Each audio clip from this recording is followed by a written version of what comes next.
Nos dice el Papa: yo no soy quien para juzgar a los homosexuales. Los textos bíblicos en los que se basa el rechazo y condena de la homosexualidad se encuentran en los libros del Génesis, Levítico, Deuteronomio, Jueces y Romanos. No existe en la historia de la humanidad unos textos que hayan causado mayor dolor y muerte a tan ingente número de personas, y lo más triste, que lo sigan causando. Es necesario tener muy presente que junto a los versículos en que el Antiguo Testamento propone el máximo castigo a quienes realicen actos homosexuales, aparecen entre otras muchas las siguientes instrucciones igualmente prohibidas y condenadas. Primero, se castiga a quien vista con 2 clases de tejidos. Segundo, recortarse la barba conlleva la pena de muerte. Tercero, se castiga también con la muerte a quien trabaje en sábado. Cuarto, se condena a quien yazca con mujer durante la menstruación o eyacule fuera del cuerpo. Quinto, e igualmente se condena a quien se acueste con varón como con mujer. La Iglesia abandonó la obediencia de las primeras. Entonces, ¿por qué persiste en actualizar la condena de la última, acostarse con varón como con mujer? El Levítico trata de asegurar a toda costa la supervivencia del pueblo judío. Por ello, todo lo que impidiese procrear sería digno de reprobación y condena. Así, la masturbación, la eyaculación fuera del cuerpo de la mujer y la relación en periodo menstrual. Y como es lógico, la práctica homosexual, pues todas impiden la procreación. Sorprende que de aquellas leyes judías sea exclusivamente la homosexual la que en pleno siglo XXI continúa reprobada y calificada por la Iglesia como pecado nefando. Pues está claro que la humanidad ya no está en peligro de extinción.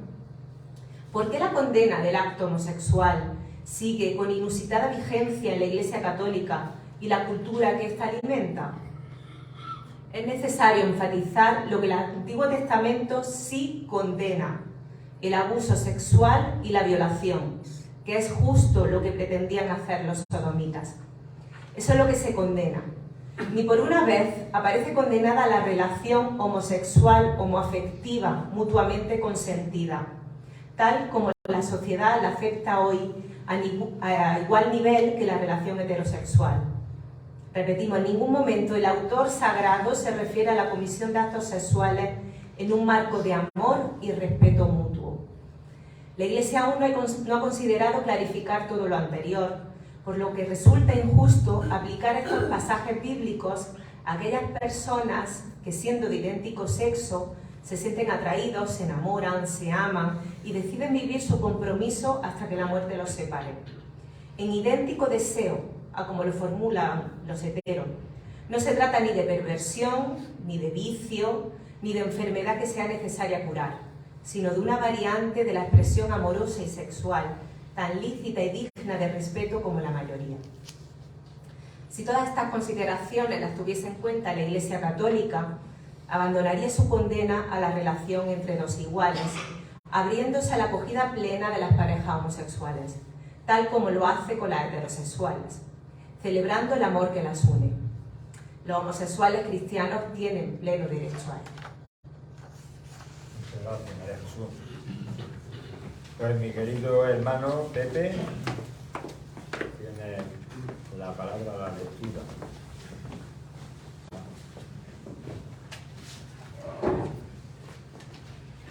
Hola, buenas tardes. Bueno, yo voy a decir simplemente, antes de leer lo que tengo, que bueno, mi hermano es una persona única y excepcional, a quien yo debo seguramente mucho más de lo que él piensa en mi crecimiento personal. Y bueno, pues os comento lo que tengo aquí, que me ha preparado Miguel. Voy a leer algo referente al capítulo denominado Razones para el cambio de la Iglesia. Vamos a comenzar con una frase de Monseñor Olivier Rivaló, referente a los homosexuales, y es portavoz de la Conferencia Episcopal Francesa. Y dice: pedimos tiempo a los homosexuales. amad a la Iglesia y desde dentro ayudarla a progresar en el reconocimiento de vuestro amor. El criterio actual de la Iglesia sobre la homosexualidad y los homosexuales es el siguiente. Primero, la condición homosexual, al no ser libremente elegida, no puede ser pecaminosa. Segundo, el acto homosexual, al estar privado de su finalidad de procrear, es intrínsecamente desordenado y pecaminoso. La Iglesia ya no condena la homosexualidad al reconocer que no es libremente elegida, pero sí el ejercicio de la misma, basándose en que no es procreativa.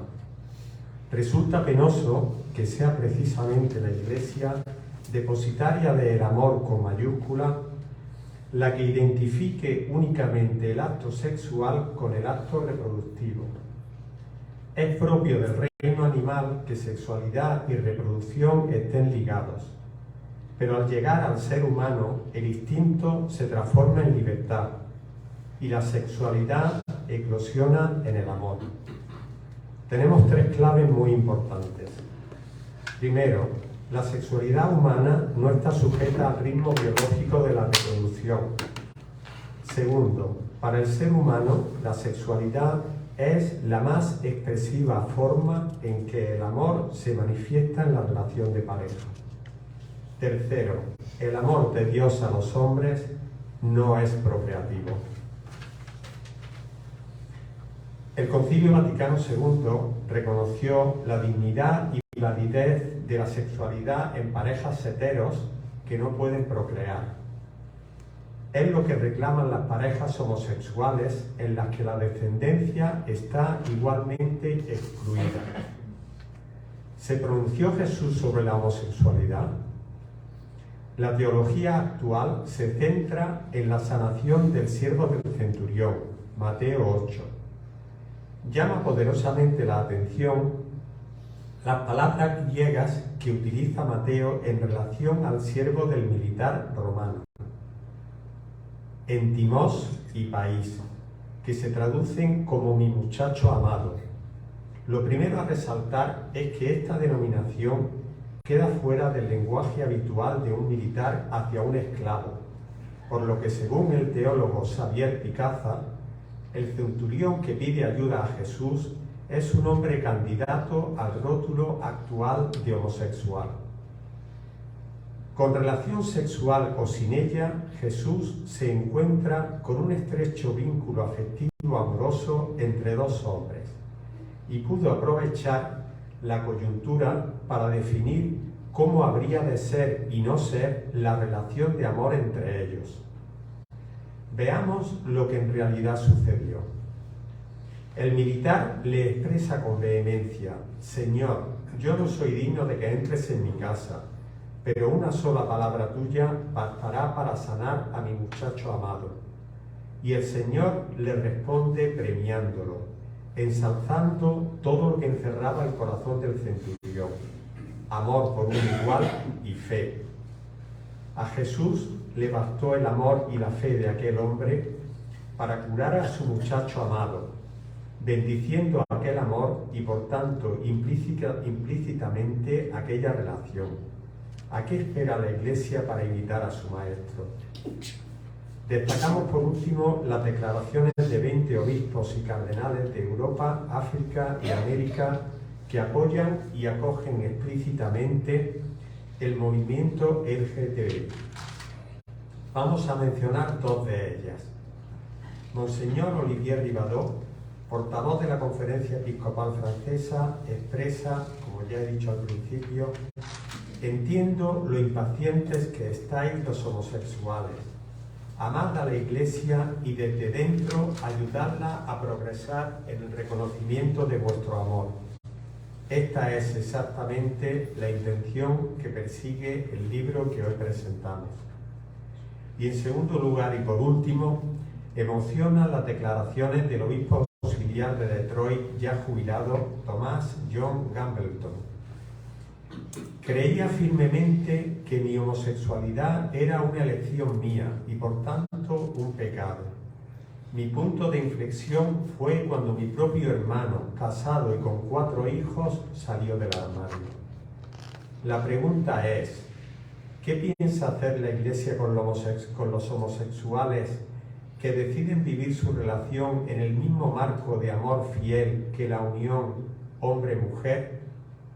Y esto habiendo quedado claro que lo único que se condena en la Biblia es la violencia sexual, lo que intentaron los sodomitas. La aceptación de las personas LGTBI y la formación consiguiente de familias será, junto al sacerdocio femenino, el gran desafío con el que se va a enfrentar la Iglesia en este siglo. Es un reclamo de amor y justicia que debe ser atendido sin olvidar que solo ella puede hacerlo desde la fe. Muchas gracias, Pepe. Bueno, mi querida sobrina María Artacho, tiene la palabra.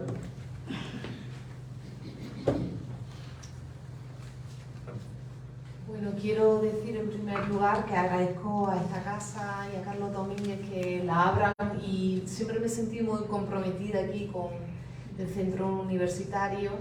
Y también quiero recordar en este momento a Carlos García Gífer, que estaría aquí encantado también de acompañarnos.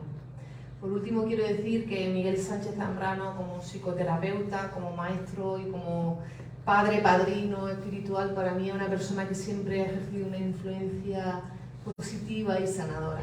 Muchas gracias, Miguel. Dijo Dios, hágase, y vio Dios cuanto había hecho. Todo estaba muy bien.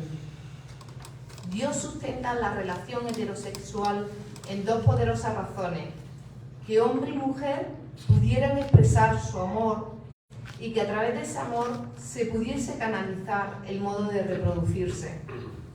¿Cuáles pudieron ser las razones de Dios para crear hombres y mujeres con posibilidad de amar, pero no de procrear? Caso de las personas homosexuales. El autor nos reflexiona sobre estas buenas razones. Razón número 1. Por extraño que pueda parecer, Dios glorifica a quienes no procrean, y así lo expresa Isaías, que nos dice: a los que no pueden u opten por no tener hijos, pero sí amar y construir su vida junto al ser amado, Dios les dará algo mejor que tener hijos o hijas. Y ese algo mejor que tener descendencia va a ser nada menos que la gloria. Ese es el caso de María y José, en quienes la no procreación queda definitivamente glorificada, incumpliendo el mandato divino de crecer y multiplicaos. Esta es la sagrada familia que Dios elige para la encarnación de Jesús. Una madre soltera que se une a un padre eunuco funcional y forman un matrimonio que queda sin descendencia propia y que nada tiene que ver con la familia católica tradicional. En dicha familia, Jesús asume el destino de millones de hijos de madres solteras, matrimonios irregulares, de mujeres violadas y de hijos de parejas homosexuales. La justificación del acto sexual por la sola procreación proviene de la filosofía estoica, no de la Biblia, ni de las palabras de Jesús. Es San Agustín quien recoge esta idea de tendencia pagana y la asume, oscureciendo así la verdadera moral cristiana. Razón número 2.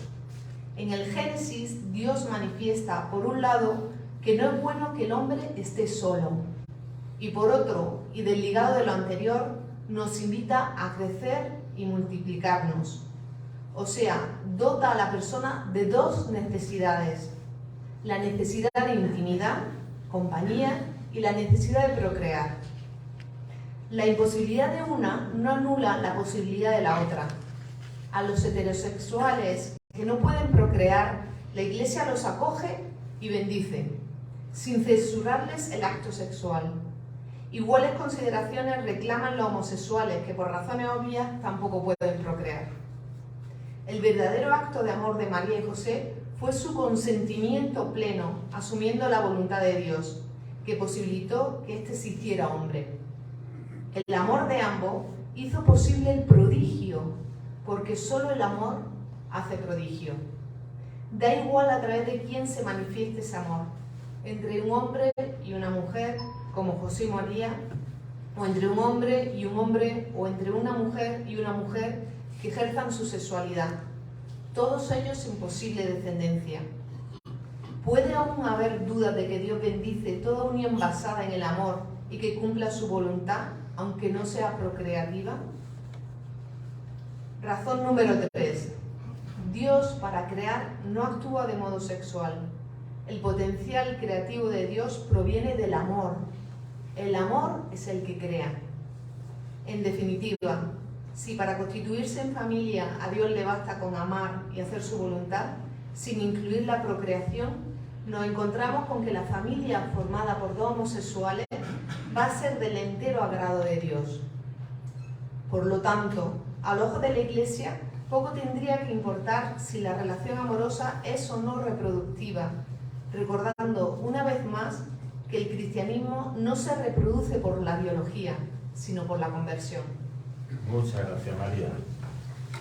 Y mi amigo de toda la vida, Miguel Pascual, de Allo, tiene la palabra.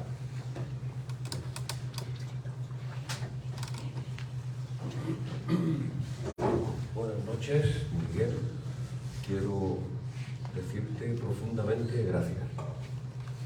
Poco después de acabada o levantada la pandemia, el confinamiento, recibí un sobre con tu texto y lo leí con los ojos abiertos como platos.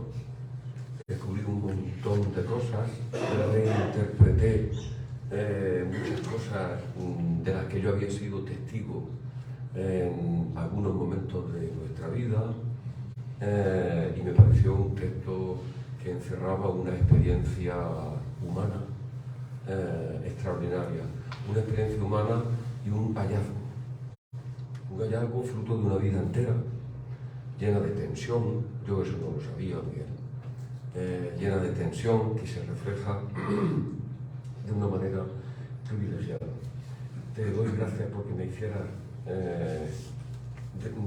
porque me confiaras ese texto, y hoy te doy profundamente gracias por meterme en este grupo de amigos y familia a los que nos has pedido que pongamos voz al reflejo de esa experiencia y de ese hallazgo.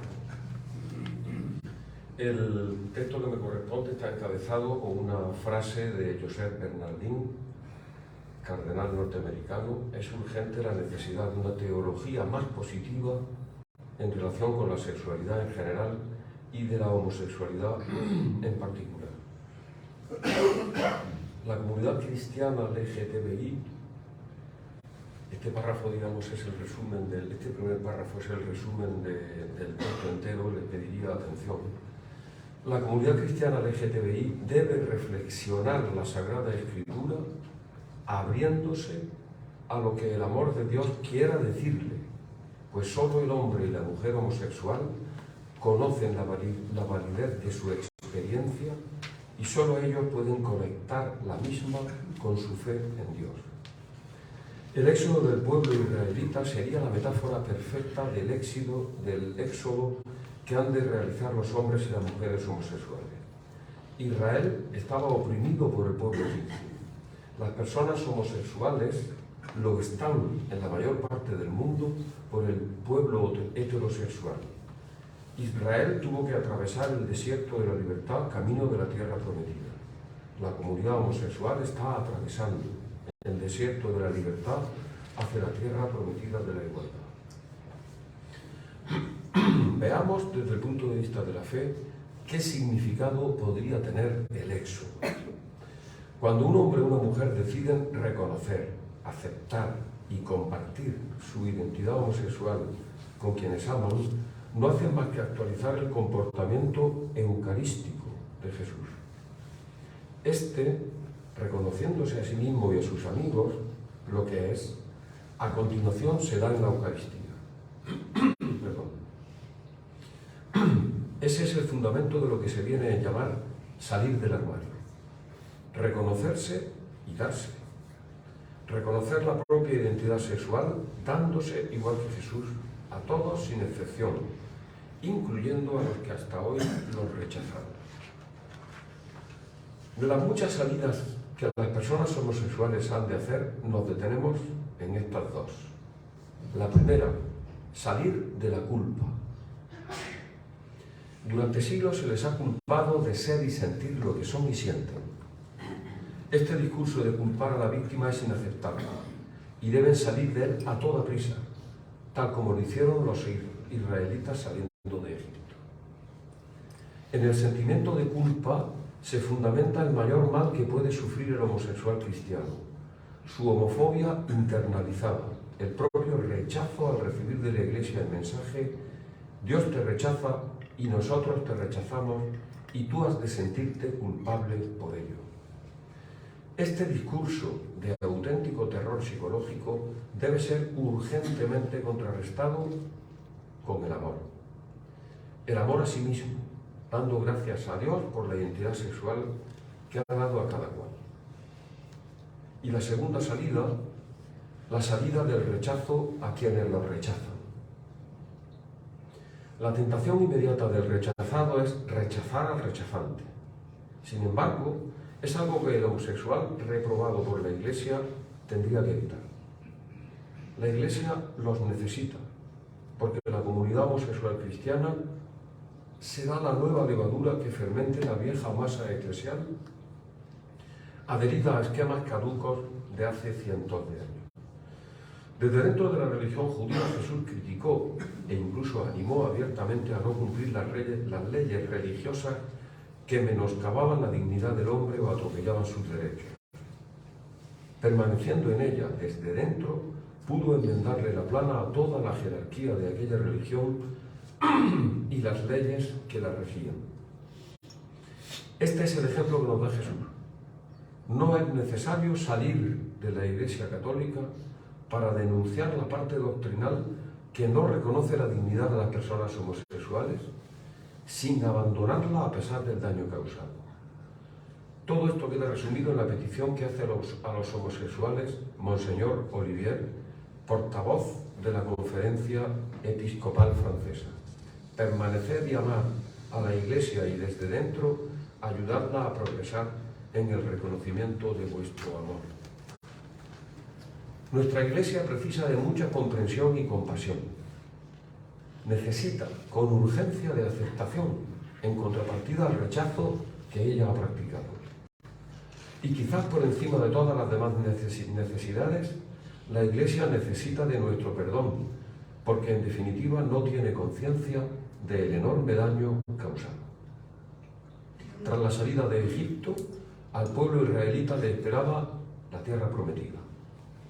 La tierra prometida de las personas LGTBI se encuentra en el Sermón del Monte. Estas son las directrices con las que pueden identificarse. 1. Bienaventurados los pobres de espíritu. El homosexual es socialmente pobre, porque se le han hurtado los privilegios y derechos que la sociedad otorga al heterosexual. Unirse a quien ama, adoptar hijos, poder expresar libremente su amor. Se les prohíbe desempeñar determinados trabajos.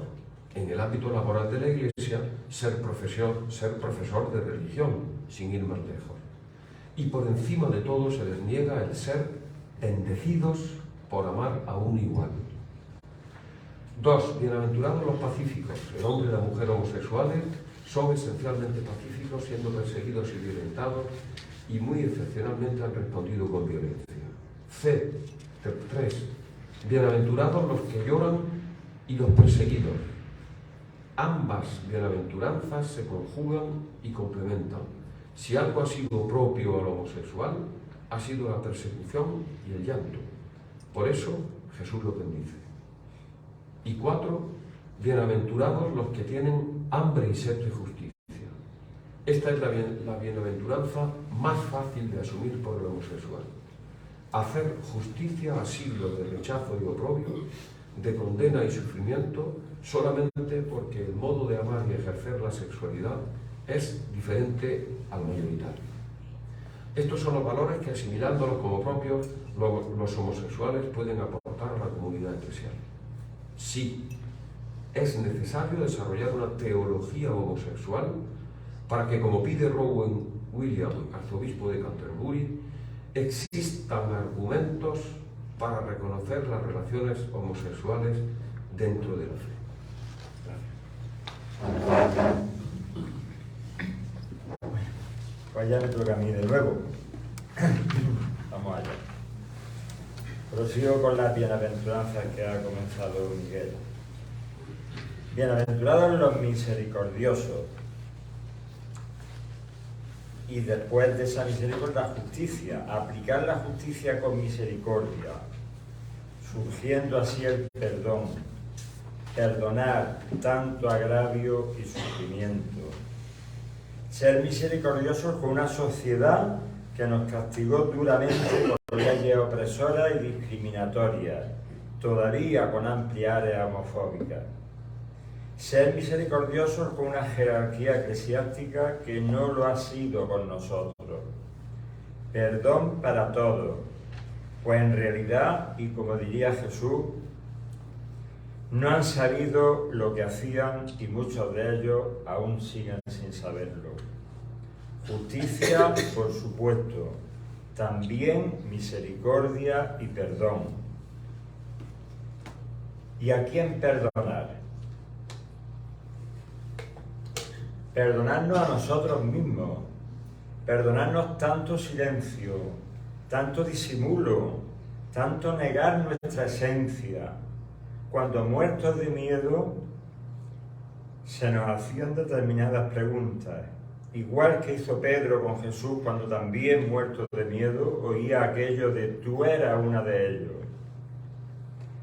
Perdonarnos por avergonzarnos de nuestro dolor y de nuestro placer.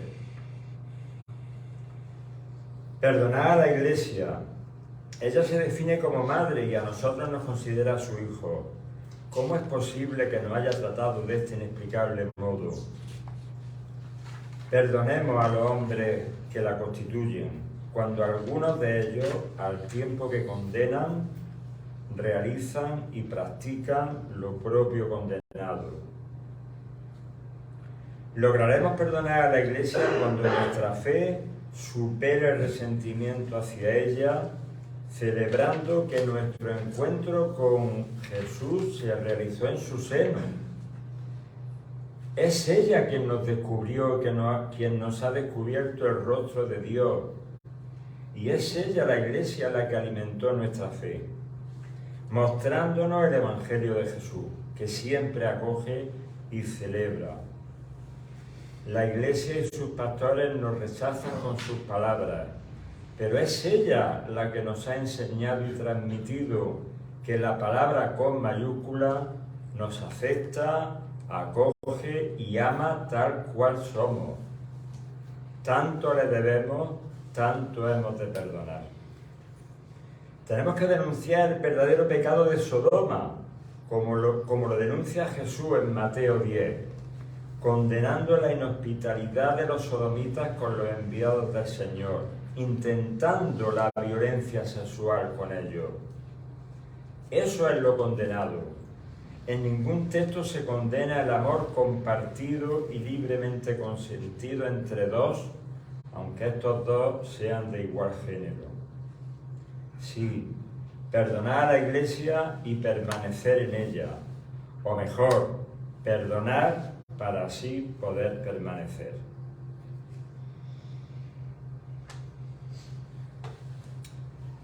Y ahora acabo lo que comencé al principio. Al comenzar a compartir mi propia experiencia sanadora. Al comenzar a compartir el abuso que sufrí al recibir, abuso de conciencia y de poder, que sufrí al recibir con 14 años la condena del sacerdote Escolapio por las consecuencias patológicas, físicas y emocionales ya compartidas. Una de ellas, el rechazo interno a mi propia identidad sexual. cuando paradójicamente nunca he recibido de nadie ningún tipo de mensaje homófobo. Siempre me he sentido querido, amado y aceptado por mi familia, mis amigos, mis compañeros de trabajo y todos los que me habéis conocido. Me considero un privilegiado respecto a muchos de mis congéneres. Tras la sanación de mi epilepsia, quedaba pendiente mi salud psicoemocional, que llegó en 2021, al realizar el programa Justicia Restaurativa, dirigido por Julián Carlos Ríos y mi entrañable amiga, compañera y extraordinaria psicóloga Clara Herrera Goicoechea. El programa facilita el encuentro entre personas abusadas por miembros de la Iglesia y los abusadores. Clara gestionó el encuentro con el sacerdote que me impuso la condena 54 años atrás. Su paradero era desconocido, por lo que el encuentro lo realicé con el superior general de los Escolapios, Jesús Elizari, que se desplazó hasta Granada en septiembre de 2021. Pedí encontrarme con él en el mismo lugar donde fui condenado, en la misma aula del Colegio de los Escolapios de Granada. Allí fue el encuentro. Tras escuchar con la máxima atención mi relato, la respuesta del superior de los Escolapios se concretó con estas justas y precisas palabras.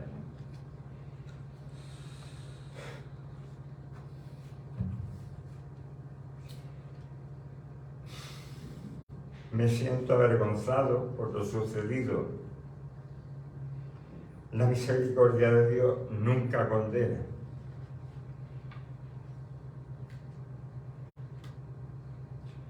La bendición se comparte entre cristianos. Solo Dios bendice. Yo te voy a bendecir, te levanto la condena, pero te voy a pedir que tú, Miguel, también me bendigas. Tras recibir su bendición y muy emocionado, darle la mía, acabamos en un fraternal y conmovedor abrazo de paz.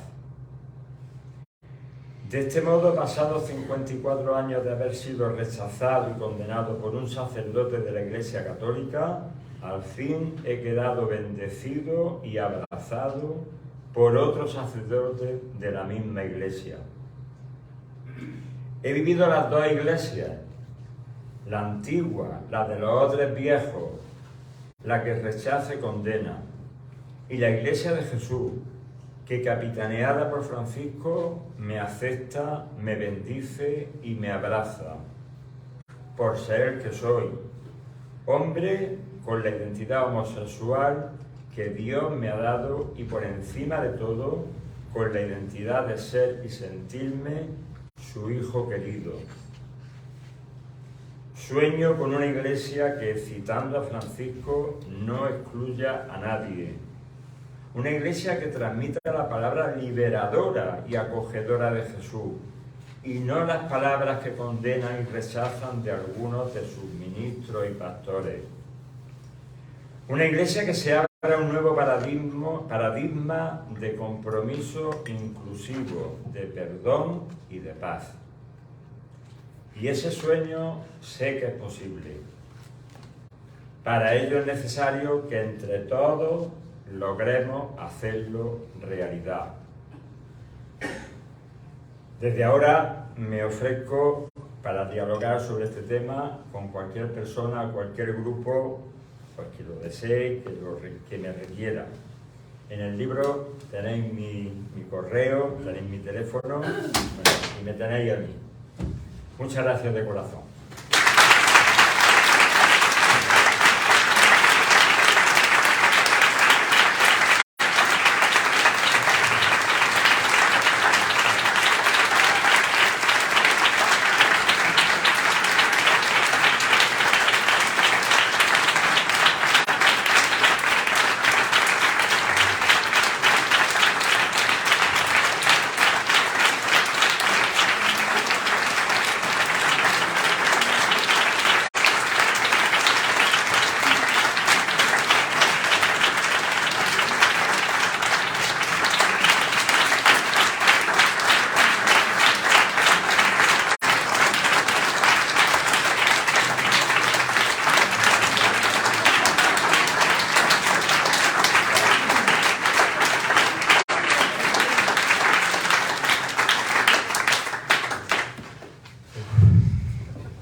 No sé, lo que queráis. ¿Queréis preguntar, comentar? Nos queda así, nos queda un ratito. Hasta las 9 se nos permite estar aquí calentito, aquí está muy a gusto, desde luego, y más en vuestra compañía.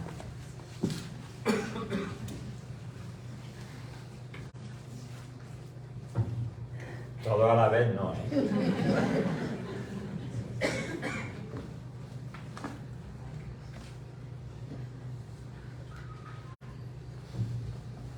Que nos salió hoy queda uno. Venga, Dolores. Alto que estoy medio sordo, ¿eh? Ya lo sé. Pues por eso, alto. Lo que pasa es que yo tengo la garganta mal. Me ha impactado, Dios. Ah, Me ha impactado. Yo soy la prima hermana de Miguel. a mucha honra, ¿eh? Me llamo Zambrano de primero, Sí, su señor. madre y mi padre hermanos. Y me ha impactado por tu valentía y por tu manera de enfocar la homosexualidad desde el punto de vista religioso. Me ha impresionado una barbaridad, pero una barbaridad. No puedo expresarte cuánto, porque ahora mismo le estoy diciendo a mi marido que es que nos parecemos, pero el punto de vista de carácter, yo creo que nos parecemos. Seguro, El seguro. Zambrano ahí está. El Zambrano lo tenemos en la Está sangre. jugando una mala pasada. Sí, señor. Buena pasada. Sí. Somos las dos personas muy espirituales, María Dolores. Sí, muy espirituales y muy sensibles. También. Sí. Sí. El paquete completo, muy bien. Muchas gracias, María Dolores, muchas gracias de corazón. Así.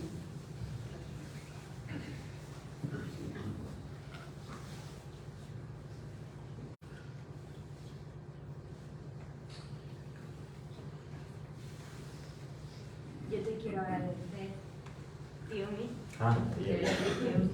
Yo soy su sobrina y él es mi tío Miguel. No, si la familia es completo, está claro. Bueno, los que son de sangre y los que son de espíritu, que estáis también ahí. Sí, señor Lucas, sí, señor. Venga. María. No sé, yo siento como mucho agradecimiento hacia ti por lo que has hecho y sobre todo por hacerme consciente, y supongo que a todos hacernos conscientes de, jolín, por lo que has pasado. No creo que fuéramos, vamos, yo ni de lejos lo era. Y me ha hecho pensar en especial en otro amigo mío que era homosexual y profundamente cristiano. Falleció por desgracia hace unos años. Y también, bueno, me ha llevado mucho a conocerlo mejor a él también, aunque ya no está aquí. Entonces, sobre todo es sentimiento de agradecimiento hacia ti por permitirnos ponernos en tu lugar y seguramente así también poder ponernos en el lugar de otras personas que conozcamos. Ojalá sea así. Muchísimas gracias. Muchas gracias a ti, cariño. Un beso grande, María. Venga. Yo también te doy las gracias porque a mí también me ha impactado, me has hecho pensar en una persona concreta que, profesor de religión, que no se atreve a decir qué le pasa ni quién es, Ya. y eso siempre supone un resguardo ahí. Y pensaba cómo, no sé, que tal vez leyendo este libro le puede ayudar. Seguro. Llévaselo. Luego en otras personas muy queridas que también lo son, y que eso sí que pienso que es importante el poderlo vivir con libertad. Y de verdad te agradezco tu testimonio. Muchas gracias. Muchas gracias a ti, a todos, muchas gracias a todos. Poder Yo compartir quiero todo esto. aportar una cosa, Venga. y es la siguiente. En nuestra querida España tenemos que analizar un detalle, que cayó en la desgracia de una dictadura, con un soberbio dictador que se acuñó en la moneda elegido por la gracia de Dios. Lo que no entiendo es que hasta lo sacaba bajo palio. Es una contradicción tremenda. Entonces, esa herida la lleva la nación, es decir, en el aspecto este y en tantos otros aspectos donde ha hecho estragos. Segurísimo, que el Dios de Jesús no es el Dios que aparece en esa moneda de un dictador. Bueno, desde que menos mal que era por la gracia de Dios, que si no lo llegase a, imagínate. Yo también quiero, aparte de agradecerte a ti, tu valentía y tal, agradecer al Centro Suárez que haya permitido que este tema, que yo por lo menos soy un poco asidua, que este tema creo que no se había tocado aquí. Y entonces agradecerle a ella y reconocerle. Es un poco, no sé si es la palabra valentía, pero creo que es un reconocimiento y realmente me agrada mucho que este tema se haya podido tocar aquí. En esta sala. Así. Venga. Yo también quiero dar gracias a Miguel, que es mi hermano de comunidad. Sí, señor. Que gracias también a él, pues ha sido un gran maestro para mí, a nivel de espiritualidad y a nivel de superación, de conflicto, de cosas, de perdón, también en mi vida. Gracias, Miguel. Muchas gracias, Carmen. Compartimos todo eso. Clara. No sé si me oye, que estoy un poco Sí, lejos. venga, ánimo. Yo soy la compañera que estuvo ahí también con Miguel en el encuentro restaurativo y fíjate que yo estuve en esa parte de la historia igual cuando la contabas. Ella fue la que ha hecho posible que yo me encontrara con el superior de los escolapios y me levantara la condena y me bendijera, nada menos. Y aún así, aunque yo estuve en esa parte de la historia, te escuchaba contarla ahora y igual me emocionaba, ¿no? Estupendo. Entonces, el libro es precioso, la propuesta es tan valiente, es tan necesaria y me parece, por lo que yo conozco, que lo que le da un peso tremendo y una legitimidad es que tú tienes la enorme generosidad de compartir tu proceso humano ahí. Porque 54 años es mucho tiempo y es el peso de una experiencia contrastada años tras años tras años. Esto en el día a día de un terapeuta es muy común, el que venga gente trayéndote temas que tú no tienes tan ubicado. Y a Miguel le pasó trabajando conjuntamente en este programa de la justicia restaurativa que acompañando un caso muchas de las cosas le resonaban a él mismo. Esto lo puedo contar porque tú mismo lo ves en el libro, ¿no? Y trabajando con la víctima, a lo mejor yo decía a la víctima esto, lo otro, y veía a la víctima como escuchando y Miguel al lado como algo de todo esto me está resonando a mí. Y la enorme valentía es la de que tú te atreves a mirar qué hay ahí que me está invitando a mí a observar algo pendiente. Y en ese trabajo que tú haces personal tan valioso, me parece que ofrece un valor precioso que no ha sido explicitado demasiado, creo, en este rato, que es el valor de la reconciliación. Es que cuando tú te rompes y tú entras en ese conflicto personal tan grande, de repente esto que haces al final de estos últimos años es una reconciliación sobre todo contigo, de poder abrazarte como cuentas en lo que eres, ¿no? Y esta reconciliación que te lleva a pacificarte por dentro es lo que hace falta afuera, ¿no? Y a sanarme. Y eso es lo que llega alrededor y eso es muy necesario. La iglesia, fuera de la iglesia, muchas gracias por compartir. Muchas gracias, Clara, muchas gracias a ti, Dios mío. Marisa. Pues Miguel, yo estoy muy contenta de estar hoy aquí contigo. Estoy muy contenta de que presentes este libro y tú que toda la vida de alguna manera has iniciado cosas en ese deseo, por un lado de seguir a Jesús. Estamos en un centro religioso y Jesús siempre acaba asesinado porque da la vida por aquellos que nadie da un duro, por aquellos que son apartados.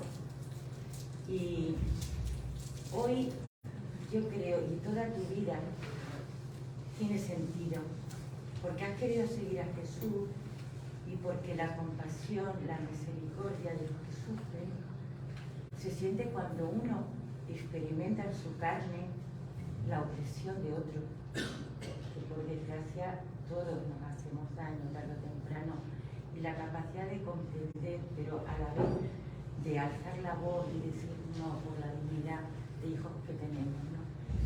Y para mí es muy significativo que te haya tocado a ti, de alguna manera, a través del itinerario de tu vida, porque no eres tú, es tanta gente que ha sufrido tanto. En este caso hablamos de la homosexualidad, pero que lleva muchas más cosas. Claro. Y te agradezco, porque hay mucha gente, no es Miguel solo, es mucha gente en el mundo. Muchas gracias. Muchas gracias. Juan. Gracias por tu libro y tu testimonio. Yo quería reflexionar un poco que los que nos dedicamos a la educación tenemos que tener como un cierto sentido, porque las opciones sexuales aparecen desde muy pequeñitos. Tú sabes que he trabajado desde preescolar adulto y en diferentes naciones, y entonces hay que aceptar a los niños y a las niñas con toda naturalidad, con todo cariño y sobre todo, como tú reflexionas y dices, con el amor del Señor. Y aceptarlos plenamente, con un cariño posiblemente especial porque están muy marginados. Yo he visto niños de preescolar o de diferentes edades que no se atreven a abrir su corazón y su opción, porque le puede pasar como te pasó a ti. Y eso pues pasa especialmente en la familia, que es donde se gesta la persona, el niño, pasa también en la escuela, por parte de maestros, por parte de educadores en los diferentes niveles y también por parte de la clase. Entonces eso hay que trabajarlo muy bien y enseñar con toda naturalidad que todas las opciones son naturales y son queridas por Dios, y precisamente los niños y las niñas que por esto pueden estar más marginados, pues también quererlos con un cariño especial. Hay que trabajar muchísimo codo a codo con la familia, porque son los sitios donde se gesta la persona, y también trabajar en el ambiente, en el barrio, en el pueblo, donde se vive, porque a todos estos niveles de familia, escuela y comunidad, pues hay que aceptar. Y luego la Iglesia pues también tiene que abrir su corazón. Y eso pues costará mucho. Bueno, ahí estamos empujando.